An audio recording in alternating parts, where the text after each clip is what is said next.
Okay, so hi everyone. Thanks for joining us today for our webinar on transport poverty. I'm just going to give everyone a couple more minutes to join, just in case anyone's running a little bit behind. But in the meantime, I'll just give myself a quick introduction and outline a few things that you might want to be aware of whilst you're listening in on this webinar, hopefully over a cup of tea and a sandwich. So my name's Suzanne, and I'm the Policy Executive at the Community Transport Association, and I am really pleased to be chairing this session. So it's actually my first experience of chairing an event like this, so hopefully the panelists and the attendees will be kind to me today.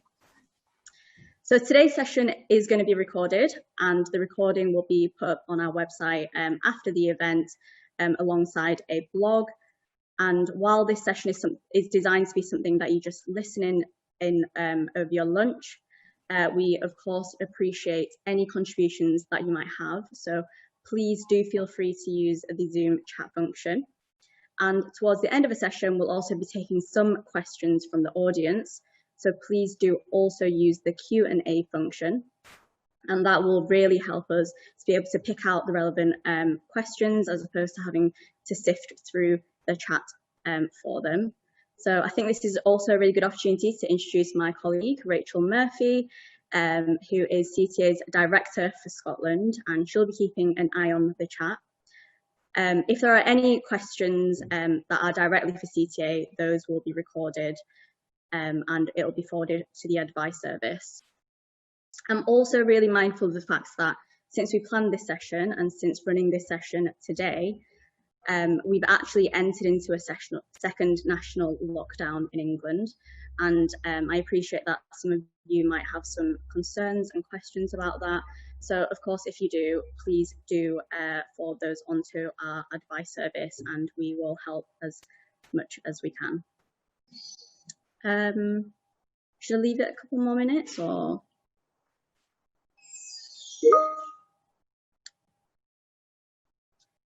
Also, just to note that for today's session, only the panelists will be visible, but as I say, you're more than welcome to use the chat function to chat amongst yourselves. So I think we should probably be ready to start. So for those of you who've just joined, welcome to today's webinar. We'll be discussing the impacts of coronavirus on transport poverty, specifically whether coronavirus has entrenched transport inequality or whether it's created an opportunity for us to rebuild our transport networks in more resilient ways. So the reason that we chose to tackle this topic for our webinar is basically because, as I don't need to remind anyone, 2020 has been a really, really challenging year. But alongside that, we've also seen huge outpourings of community support and community cohesion in ways that maybe our busy day-to-day lives might not usually permit. For example, in the community transport network, we've seen new adapted services such as food and medicine deliveries and telephone befriending services spring up to help those who have been isolating inside. And here with us today to discuss some of these important questions and to chat about transport poverty in general, we have a really amazing panel who I'm really excited to introduce. So we have Dr. Karen Lucas, Professor of Human Geography from the University of Manchester. We also have Sylvia Barrett, Head of Policy Research and Projects at the Campaign for Better Transport. And we've also got Gordon McCulloch, CEO of the Research Institute for Disabled Consumers. So first up, to tell us about her perspective on transport poverty during the pandemic, we have Dr. Karen Lucas, who is a world-leading expert on transport and has worked really hard in her career to promote social justice in transport. So Karen, over to you. What are your views on today's topic? Thank you very much, Susanna. So I'm just going to share my screen. Hopefully that will work. All okay for everyone? Okay, so I've been working for some 20 years in the area of transport, poverty and social justice, and done a wide range of research both in the UK but also internationally. Thank you very much for bringing me to speak today. I'm just going to talk to you, I think, quite generally about what we understand from transport poverty and perhaps how community transport has a role to play in alleviating that for certain groups of people. Sorry, I'm trying to find my next slide. So we've developed some sort of broad definitions of transport poverty, because I think it goes beyond just having no transport available and is much more subtle than that. Many transport options that are available, particularly public transport options, when we have to rely on those, simply don't reach their destinations or the sorts of daily activities we need in our lives in order to support a reasonable quality of life. But also we can consider about how much we have to spend on transport, and certain groups of people within the UK have very low incomes and they basically cannot afford the types of trips that might cost them £8 in each direction on public transport to get from their homes to a potential employment outlet or to the hospital. But also there are places in the UK where we have to spend, particularly in rural areas and also on urban peripheries, an excessive amount of time travelling. So I've spoken to parents who have to take their children to an asthma clinic on a weekly basis, and they might have to spend 2 or 3 hours on public transport just getting there and back, because basically the bus has to go into the centre before it goes out to the periphery, to where the hospital is located. And obviously that takes up a huge amount of time, both for the parent and for the child, that could be usefully spent in other more beneficial pursuits. But also we also see in the UK extremely bad and dangerous, unsafe and unhealthy environments whereby traffic is competing with pedestrians, with cyclists, with people in wheelchairs and other mobility vehicles, that makes the environment not only dangerous but also unhealthy. And so that is also a form of transport poverty. And finally, I think perhaps a lot of these other manifestations of transport poverty happen because basically we as individuals don't have enough say in the transport decision-making process, either at the UK level or more locally. And so if there's something wrong with our transport, we don't have much access to legal redress. So that's just a very broad definition of how I see transport poverty, not simply not having a vehicle. And actually, when you look at transport poverty, it roughly runs in line with income poverty. So it's the lowest income quintiles, the lowest paid households in the UK, a quarter of which still don't have access to a car, which clearly improves our ability to access services greatly. But over half the population in the UK, if you take account of all ages, cannot drive at all. And actually 67% of all job seekers are unable to drive as well. Particularly women, older people, children, people with disabilities, ethnic minorities are affected by transport poverty, and also certain places, as anticipated, rural areas, but also quite a lot of peripheral urban areas, and particularly deprived areas, are sometimes the worst affected. This is just one map, and it's a sort of work that I do with one of my PhD students, Jeroen Bastiansen, and we've done a report for the Government Office for Science on the future of mobility. And it just looks at a map of accessibility where jobs can be reached within 45 minutes of public transport. And as you can see, the places that are red are the places where it's most difficult to reach job centres. It's not all rural, some of it is very urban, and this is also weighted by the amount of population that's in an area. If you'd like to go to that report, I could easily give you the link to that in the chat. But also it's very regional. It depends very much on how we organise our transport services, public transport service, how much of them there are, and also what people's ability to own or not a car in terms of their expenditures, income levels and so forth. So here, this is about walking and public accessibility to a collection of key services in different regions. I'm looking at London, where we know the public transport system is really great. If you look at Manchester, where the public transport system is reasonably good, but mostly in the city centre, you can see that there is less, but nevertheless still some inaccessibility, particularly bad in West Yorkshire, or for all sorts of reasons. And on the left-hand side is actually Bradford, which is a very highly populated area. And here you can see that transport poverty is very high, and this is largely because local populations rely on buses, which are simply not doing the job anymore since so many cutbacks in their expenditure. So these are the sorts of communities that most benefit from having subsidiary community transport services that will help them, particularly thinking about local communities where they might have, certain local communities might have their own access to a community transport service that's available for all people in that community. But particularly carless and single car households might be more reliant, and all sorts of vulnerable social groups that we see being really helpfully supported through community transport services. And I think that they have a role to play regardless of whether our public transport services are good, because quite often what they do is they bring people out of isolation.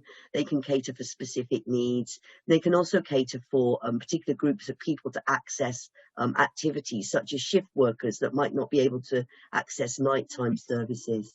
So I don't want to go into this because it will take me too long within my 5 minutes, but basically transport disadvantage and social disadvantage are highly interconnected, and they usually lead to an inaccessibility of services, to goods, and to decision making, but also to people's life chances and to their social capital, which ends up in a self-perpetuating circle of social exclusion. And community transport can really help to get in there and break up some of those disadvantages and change that dynamic. So that's me. I need to finish now. You can get more information from me either by email or on Twitter, or you can look at my website, which is listed there, and I'm sure these slides will be made available later. So I will stop sharing the slides now, and I will go back into open view. I think we have conversations at the end rather than now. Is that right, Suzanne? Yeah, we'll be having a conversation after the other speakers have presented. I just want to say thank you so much for that presentation. It was really interesting and incisive.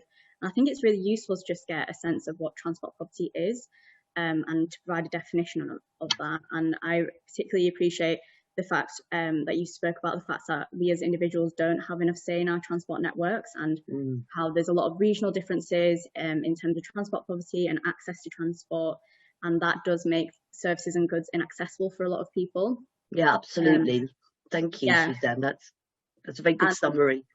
And that's what community transport works to do, provide localized transport where the users do have a say and where it's personalized. So thank you so much for raising that. And next up, we have Sylvia Barrett, who is Head of Policy Research and Projects at the Campaign for Better Transport, where she works to make high quality, affordable, sustainable transport available to all. So over to you, Sylvia. Right, thank you very much, Suzanne. I'm just trying to share my screen as well. 1 second, there we go. Can you all see that? There we go. So thank you very much for having me. For those of you that do not know us, Campaign for Better Transport is a national charity for sustainable transport. We work to improve access to public transport and active travel options at the national level and the local level as well. Now, today's topic, transport poverty, is very much the main reason why we do that, because we see access to sustainable transport options as a social justice issue. As Karen has already described, we know that people who are older, younger people, disabled people, or those on low incomes, they're less likely to have access to a car, they're more reliant on public transport, and this is why opening up opportunities to them is very important. Very quickly, some slides that show a bit of data on this. In this chart, we can see that people's access to private vehicles rises with income, as Karen already mentioned, while 45% of households in the lowest income bracket on the left have no cars at all. 14% of those in the highest income have no access to a car.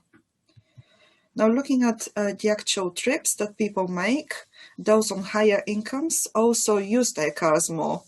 So that's the dark purple large bars in the middle.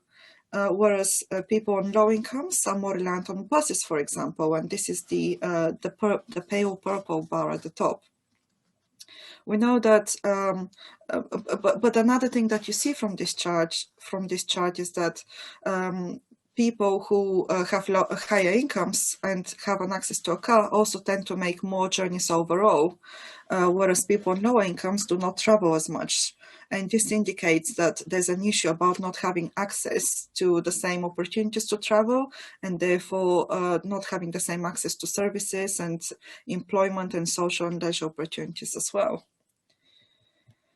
Now, this chart cuts the data by urban-rural location, and naturally, public transport is used less in rural areas, and this is because of lower population density. It's then less economically viable for private operators to run services, which is the private operators in the vast majority of the country. And this then means that there are fewer routes available and lower frequency of services, so then people use them less, especially if they have a private car. So this is then a vicious circle, which makes provision in rural areas particularly challenging. And going back to the social justice issue, not only do people on lower incomes and other disadvantaged groups use private transport themselves the least, but also they're much more affected by the negative impacts of car use. And these impacts include things like air pollution, road danger, the effects of climate change, as well as poor quality public realm like low availability of green space. And there's loads of research out there, many papers, which I'm not going to quote now, that have proven such links. So for example, people on low incomes are much more likely to live in areas with high air pollution levels. They're much more likely to be the victim of traffic accidents and so on and so forth. Now, coming back to the pandemic, such inequalities have been really exacerbated by the pandemic, and we really cannot overstate how devastating the impact of the pandemic has been on public transport and the provision of this. So this is where the challenges come that we now face. I'm sure many of you are familiar with this chart about how the change of different transport use during the pandemic has been. So during the first lockdown, the government advised people not to use public transport at all if they can help it. And this created this persistent fear in people against using it, despite research now pointing to the fact that it is much less dangerous than other settings. So for example, on a bus, it's compulsory to wear a mask. People don't communicate, they don't have interaction, so this means that transmission it's much less likely than in other settings. So and this chart shows that public transport, which are the bars at the bottom, plummeted very sharply and then only recovered to about 50-60% of the usage pre-pandemic. And this contrasts with the use of private transport, private vehicles at the top, which is now back to pre-pandemic levels. And that's despite many people continuing to work from home and limiting their leisure activities.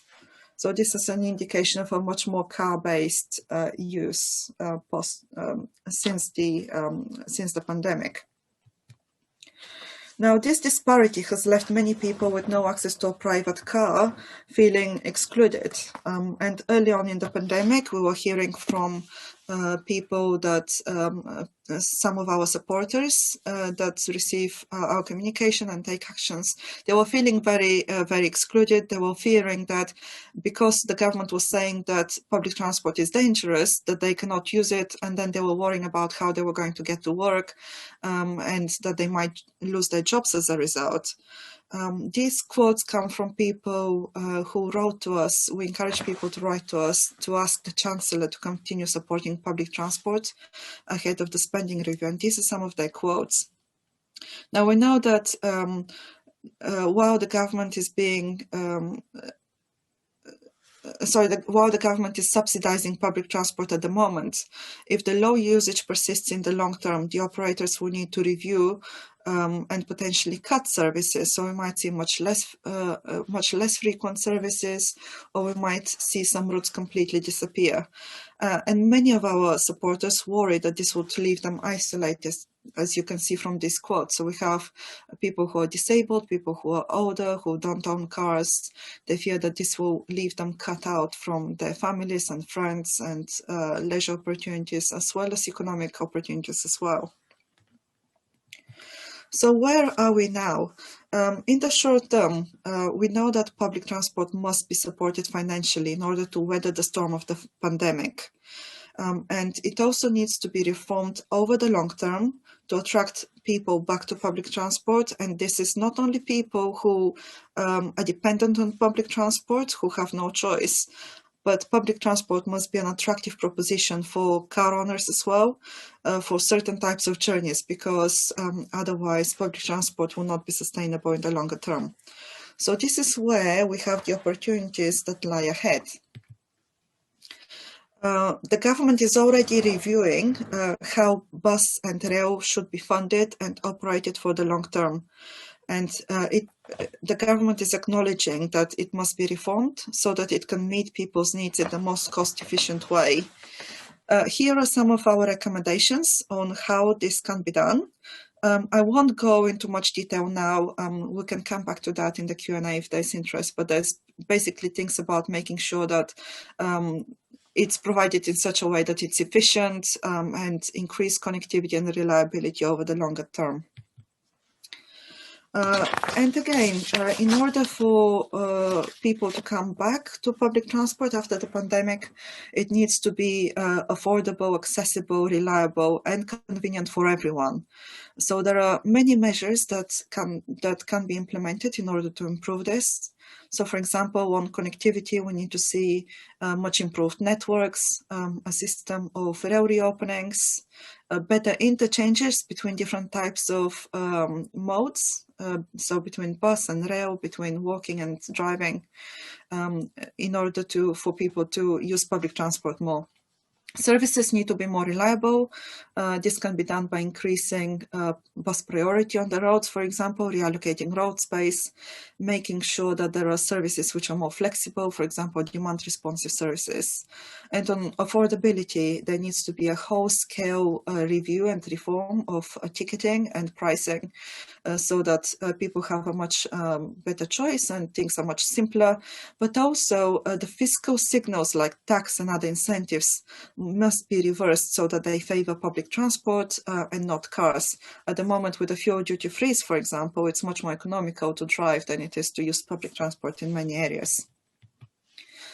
But bringing this back to what you all do, of course, public transport is only one piece of the puzzle, and lots of other types of provision complement public transport in order to form an integrated transport system. This starts with walking and cycling and public transport, but also services like local authority supported provision like home to school and transport and community transport as well. And then this leads to the role of shared vehicles, for example, private hire or car clubs or carpooling should be the next sort of type of provision after that. And only then should we be looking at how, should be looking at the role of private cars and how can we make sure that the private cars that are used are the cleanest possible on the road. We have loads of recommendations in order to support each of those types of provisions, but obviously I'm not going to go into detail now.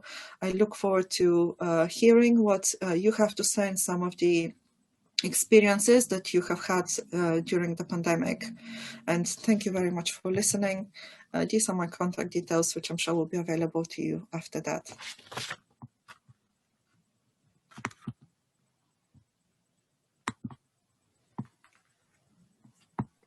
Thank you so much, Sylvia. That was another really interesting contribution, and you covered a lot of ground in such a short amount of time. So thanks so much for that. I think you raised some really, really important points, especially in terms of the pandemic exacerbating inequalities, and in terms of the fact that the government has actually created a fear of using public transport, even though there's research to show that it's not as dangerous as people might perhaps expect.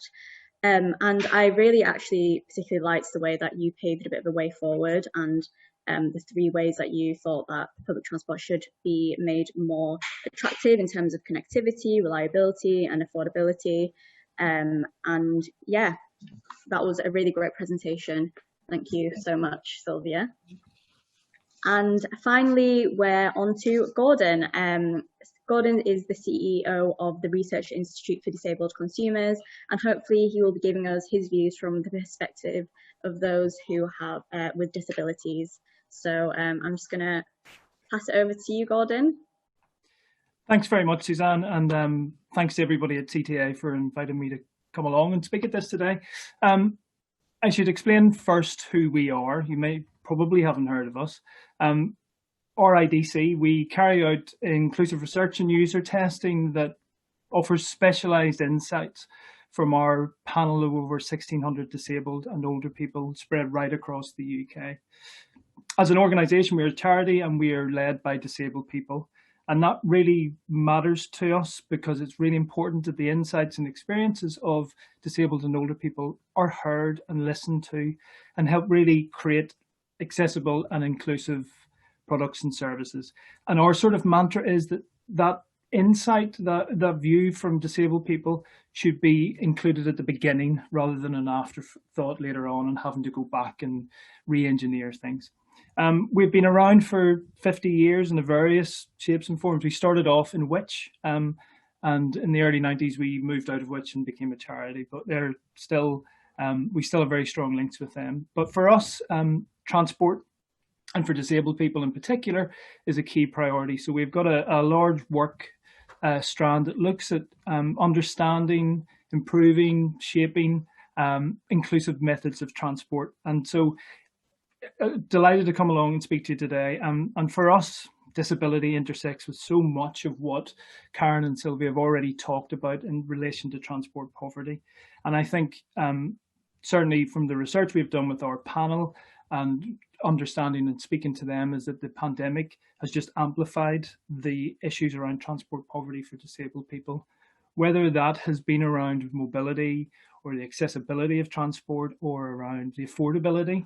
And all of those external factors which are really impacting on disabled and older people's abilities to move around and use transport.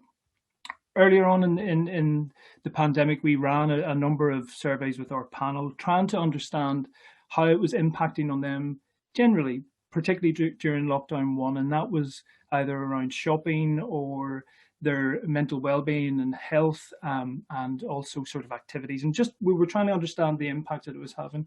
And as the lockdown eased, we looked at transport and how confident our panel were about using public transport again. That was at the end of August, beginning of September, when things were starting to ease up and the restrictions on shielders had lifted. But actually, in a moment, I'll go through and give an overview of our findings. All of this, I have to say, is available on our website, ridc.org.uk.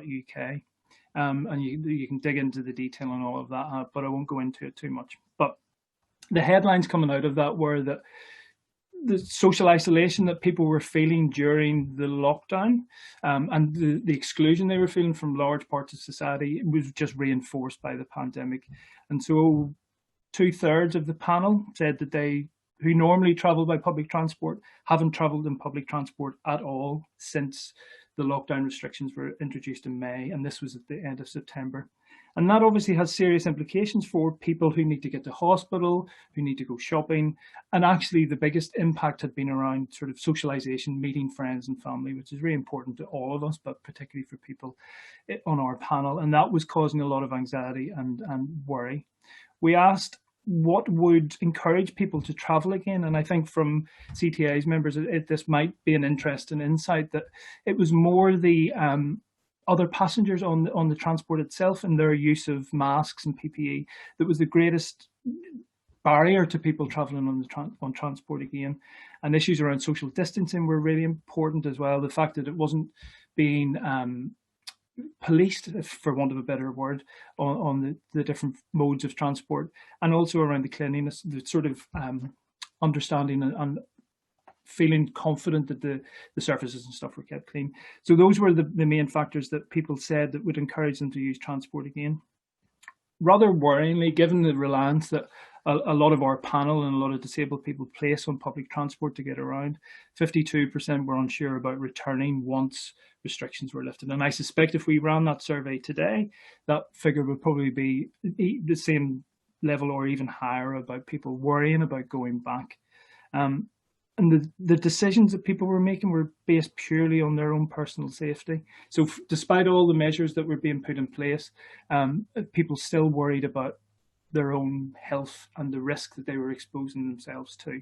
And that's particularly important in our panel because of the number who were on the shielded list. 2/3 of our panel who reported to us said that they were on the shielded list. And again, a lot of what we were saying was around anxiety and fear and just not really feeling comfortable about traveling again. And there are longer term impacts on people's confidence about traveling.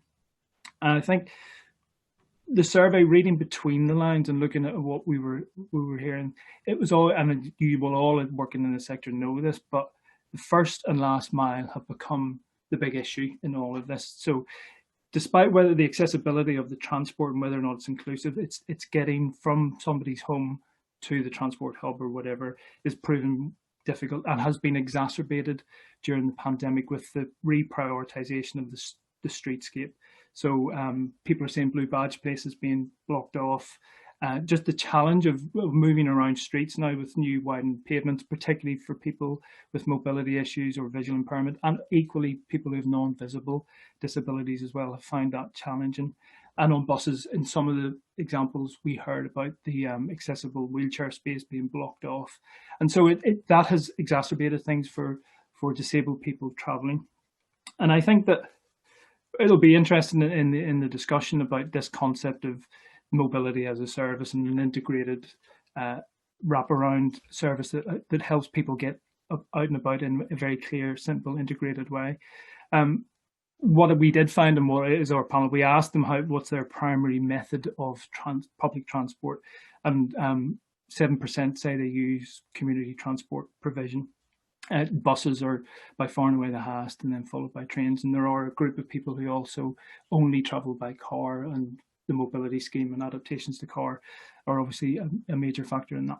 But we have tons of data that sits behind this that I could talk for a lot longer than I've been given. But I hope that gives a flavour of the work that we've tried to do to understand the experience of people traveling in public transport and some of the factors that are maybe stopping people during the pandemic from traveling. And that sort of combination of all of those factors together is probably increasing people's transport poverty. And it'll be really interesting in the discussion to hear how we learn our lessons from the lockdown and begin to build what we want to see as a much more inclusive transport system, not just accessible, but much more inclusive for people with disabilities. So I shall wrap up there, but thank you very much.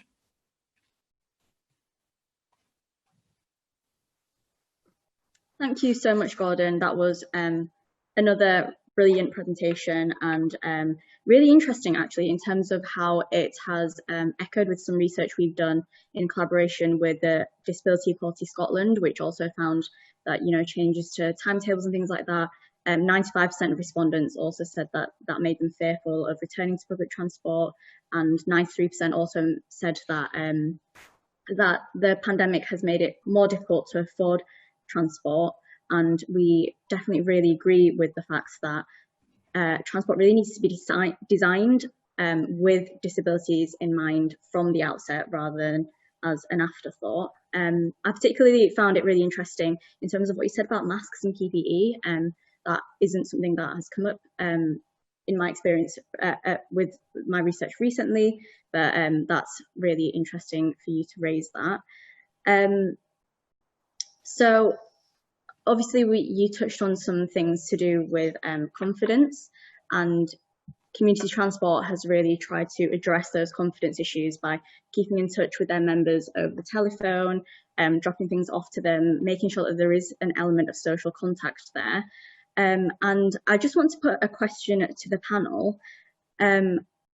With the pandemic sort of dragging on longer than we had expected, and with people slowly feeling more and more isolated, how do you think that communities can connect with those people who have actually become a little bit more hard to reach over the course of the pandemic? Would anybody like to start with that, or? I'll give it a go. Since I'm the only one who's not muted. I suppose, again, based on our research, and there's a large number of people respond to these surveys. There's been over 800 each time. People are isolated but accepting of what's going on. I think it comes down to social action and communities and people looking out for one another. It's nothing more complicated than that. And I think whatever schemes that people can put in place, like you mentioned what CTA have been doing and others, is just actually sort of reaching out within different neighbourhoods and different areas and recognising that somebody might, as a result of the pandemic, being placed in a more vulnerable position. They're not vulnerable in themselves. The pandemic has, and the actions and decisions that have taken place have made them more vulnerable. Mm-hmm. And it's about, God, it sounds terribly, it's about sort of trying to, know your area, know who's in it, and use all the different bits of community capital to bring all of that together. And that's a part of that, because again, we were saying that people were just really isolated when all the panic ban was happening around shopping and things like that. That was the biggest concern is freedom of transport, particularly those who aren't able to get on the priority list for all the shopping. Or themselves on that anyway. So I think it comes down to real actions for communication and knowing your local area and bringing together all the different bits. Yeah, I think I really agree with that. We lost you a little bit towards the end. I'm not really sure if it's a signal issue, but I think we got the overall message from that, which was just, to stay connected in your communities, which obviously is a really important thing that community transport does. I was wondering if any of the other panelists had any views in terms of what more could maybe be done on an official level. Do you think there is a role of local governments or the national governments to help people to regain their confidence to travel again?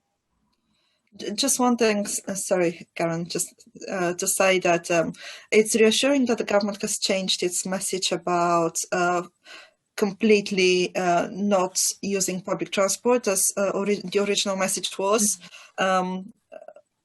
And now they're saying, well, you should stay at home during this lockdown, but use public transport if you need to, rather than automatically jump in your cars if you have them. So that's been a bit reassuring, but the government hasn't really put out any of the research or any of the messages about public transport being safe and even safer than some other settings. I think that's where the message needs to come out a bit clearer. And people do want to interact still.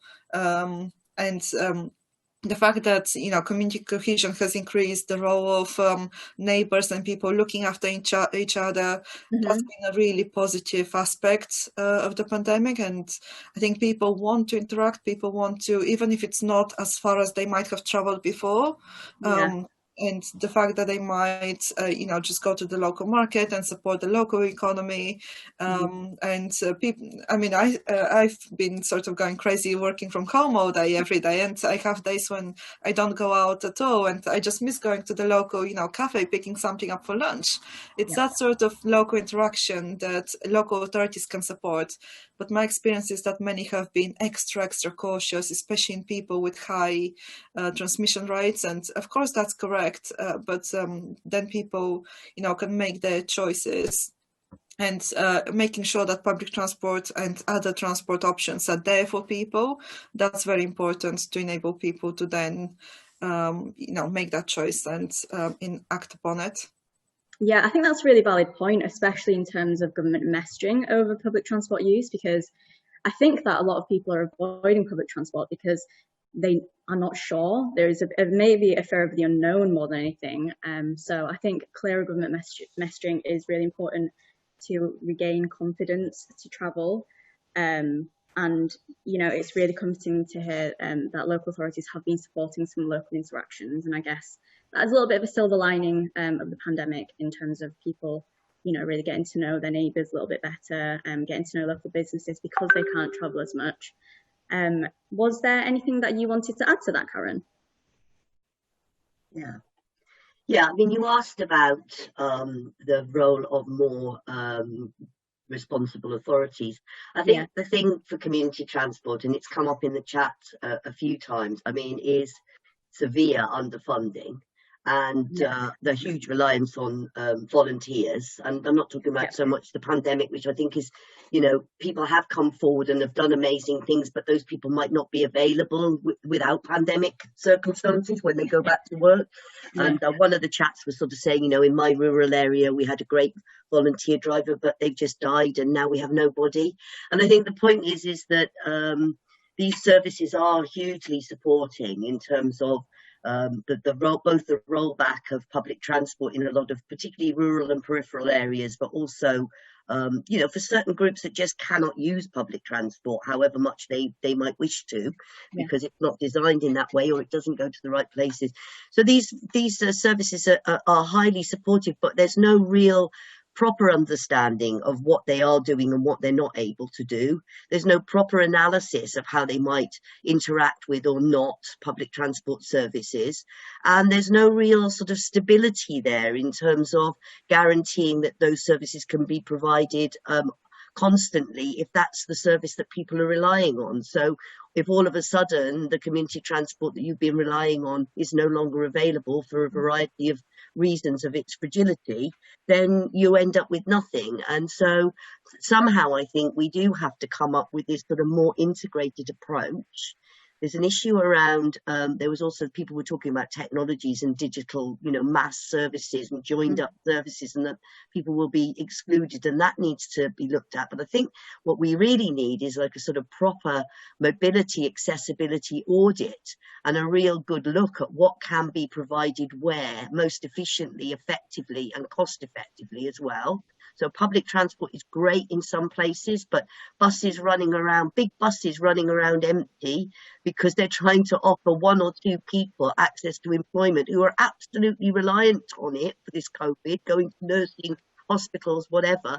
But nevertheless, why aren't they just giving them a taxi? You know, it's you do sort of wonder whether it's like that there ought to be some analysis of fit for purpose, and then a very clear analysis of what community transport can do from a voluntary perspective, and maybe from a more formalised perspective as well, where it's then funded properly to provide social support services. So I think, yeah, it needs thinking through, and it needs thinking through systematically. And I think some of the work that Sylvia's been doing with the Campaign for Better Transport does this. And in the past, when I was working with the Social Exclusion Unit, this type of analysis was there, and a talk about huge amount of subsidy funding for community transport where it had the capacity to deliver more. So I think something like that is needed again. Sorry to talk so long.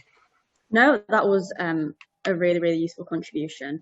And we absolutely agree with that, in the sense that there isn't an awareness of what services can be used in an effective way as opposed to just being put there. And I really just have to agree with you in terms of the mobility accessibility audit. There is definitely a need to just assess capacity and assess how services can be integrated properly. And I really thank you for raising the facts that community transport is great where it works well, but you know, they can't take this pressure on just because there's a need. Obviously, CT always helps those who are in need in the community, but that isn't sustainable, especially with the financial impacts that they are facing in terms of lost fare income, in terms of loss of group hire services, and that is really great of you to raise that. Can you just add a point there, Suzanne, very quickly? Yeah, sure. Obviously, very much agree with that, and that's why I raised the question in the chat box about what people's experience has been of working with local authorities, because in the whole reform of how public transport is funded and provided, we argue that local authorities should play a much bigger role of coordinating different types of provision locally. So not just public transport provision, but the role of community transport and statutory provision as well, and how that can be better integrated. So, for example, if it's more economical to run a sort of more efficient, shorter public transport network, but then expand and coordinate the role of other providers so that they're available to everyone, Yes. perhaps to book at different prices. So it's not just limited to certain types of people and one vehicle serving just hospital transport, another vehicle serving school transport, but much better integration. That's where the role of local authorities is very important, if they have the capacity and the capability to do this, which we're seeing as a big gap. And that's where the government needs to step up in terms of funding and multi-year secure funding, for that matter, for local authorities. Yeah, that's really true. Local authorities obviously have the best knowledge of their local area. And I agree that it's definitely about empowering local authorities through more than just words, through things like funding, as you mentioned. I definitely agree with that. That's been a really amazing discussion. We're actually a couple of minutes over the time, but is everyone okay to just stick around just for maybe a question or two from the audience? Is that all right? Brilliant, thanks so much. Rachel, what has the chat been saying?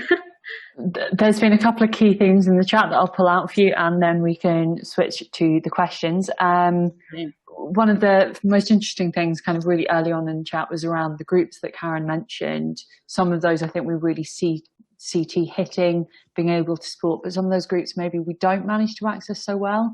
So I think there's a desire to kind of hear from the panel how we can get into those groups. And, you know, I think Gordon really summed that up earlier by saying it is those community connections we really need to rely on. Some other themes, much as Karen mentioned earlier, is around funding. You know, transport poverty starts with us as well, where we are not supported.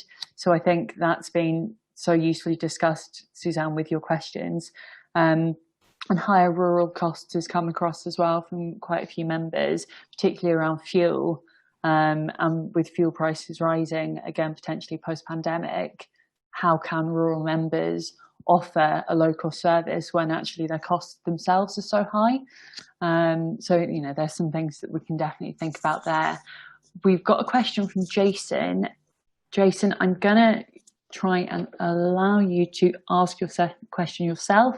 So I'm going to click allow to talk, and you should be able to spring into our ears. Rachel. There we go. Success. Which specific question is that? That's the question you've asked in your Q&A, which Karen has said that she's going to reply to, so no pressure. Yes, there you go. Was that the time space? Yes, exactly. It was complicated, so I thought I'd let you ask it yourself. Sorry, I beg your pardon. It's a bit of a nerdy thing, because I'd done a study back in 1996 in Fermanagh on that very issue, really trying to get a grasp of the time space requirements in terms of, because what's happening in Northern Ireland and we're really suffering in terms of accessibility, mobility, is that people just measure if a bus goes up and down the road.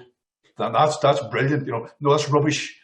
And I think, like, we have the tools and we have the capacity to be able to assess time space prisms for the different needs. Everything that I'm hearing here makes so much sense. And again, someone else has said, look, we've got all this research and that's the action. And I think for me, where do we get the leverage to make this happen? Because in Northern Ireland, for instance, we know in Fermanagh, we have large vehicles, 60-seater buses running up and down the road, public sector transport, Translink, sorry, collecting 1 to 2 people on a rural route. Now, we live in Fermanagh, one of the most remote parts of, in fact, I think we have the lowest population density in the whole of the UK.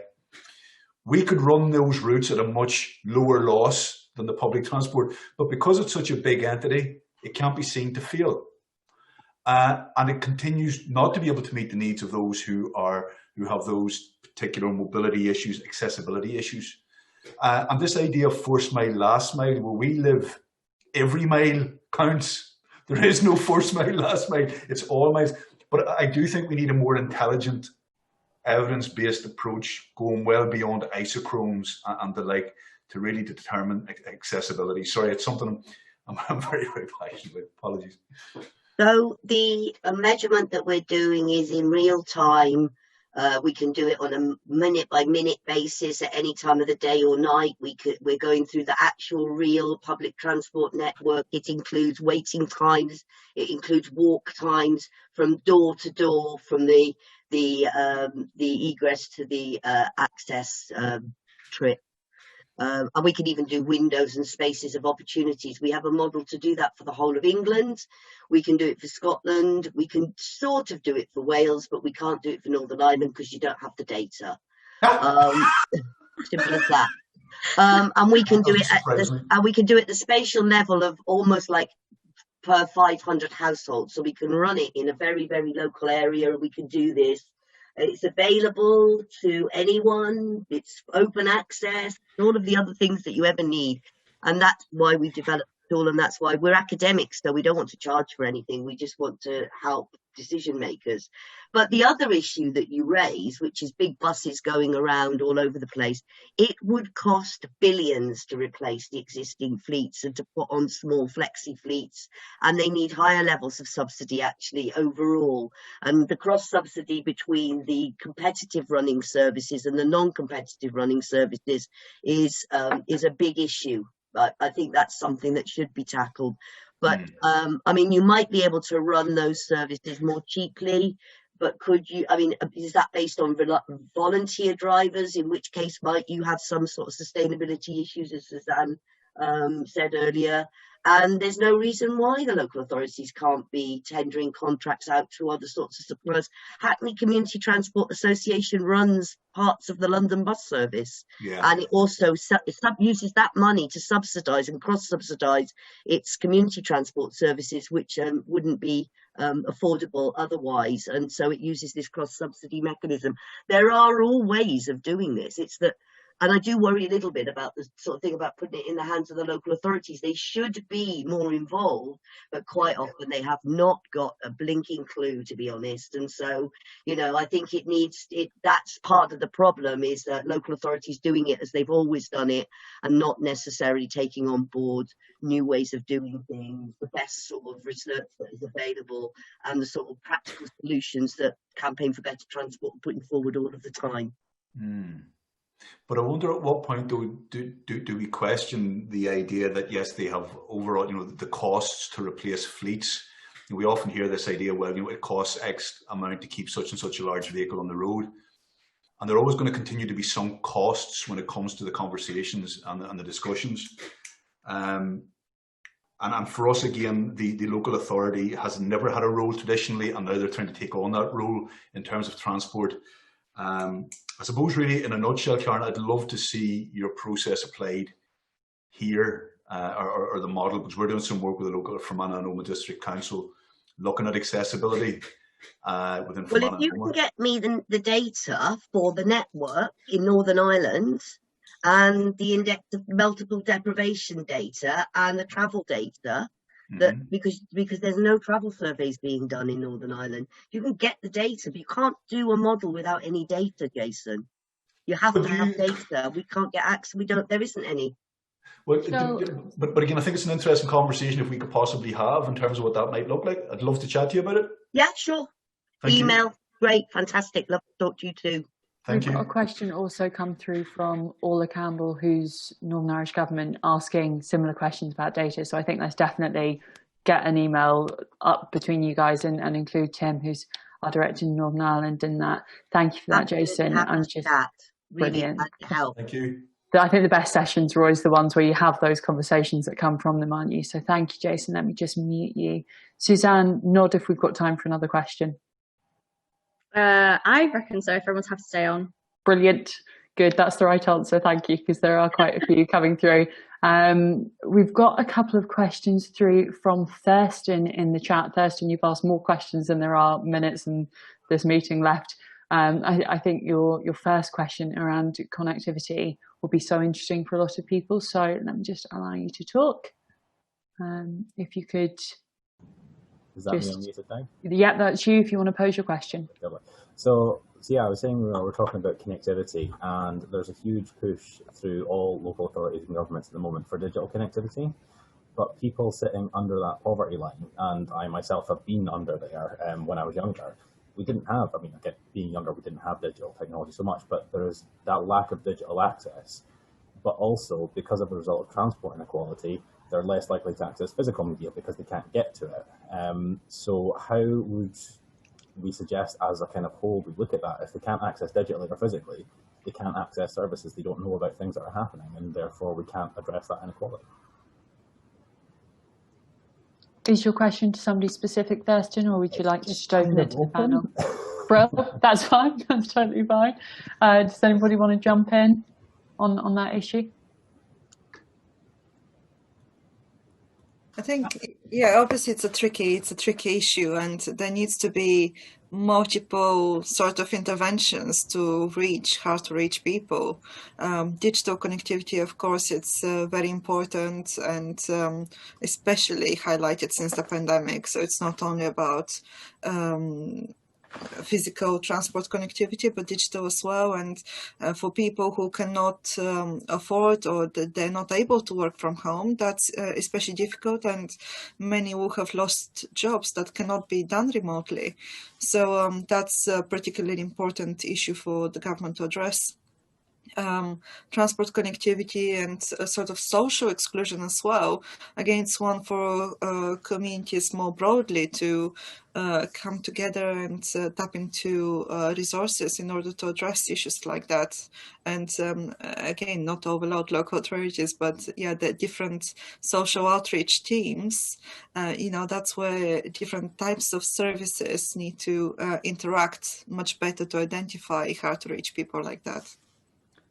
That's so useful, Sylvia. Thank you so much. Gordon, you looked like you wanted to come in on that question as well.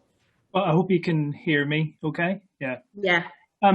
As one of our other big strategic priorities is around the interface between disabled and older people and technology. And I think there is an evangelical streak in a lot of this stuff that we move to digital, we have apps, and that'll solve all the problems. But on Ofcom's digital usability studies, that generally speaking, older and disabled people are less connected in terms of their use of smartphones and stuff like that. And so there is a need to make sure that when these digital solutions are developed, that they're developed with disabled and older people in mind at the very beginning, because apps, for example, aren't regulated or don't have the same regulations on them as websites do. So an app can be on an iPhone, and the iPhone's brilliant at accessibility stuff, but the app itself doesn't integrate itself with that infrastructure, and therefore it just doesn't work. And our work has shown that a quarter of people who can access an app just delete it. And so it limits choice again and causes more exclusion for a particular group of people. You get it right at the beginning, make it accessible for disabled and older people to begin. It's accessible for everybody. And I think that we have to be very careful in that rush to a digital solution to all of this, that we don't have to go back again later on and fix it.